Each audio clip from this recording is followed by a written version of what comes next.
been reading books of old, the legends and the myths, Achilles and his gold, Hercules and his gifts, and Spider-Man's control, and Batman with his fists.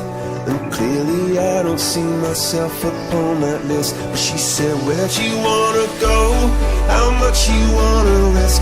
I'm not looking for somebody with some superhuman gifts, some superhero, some fairy tale bliss.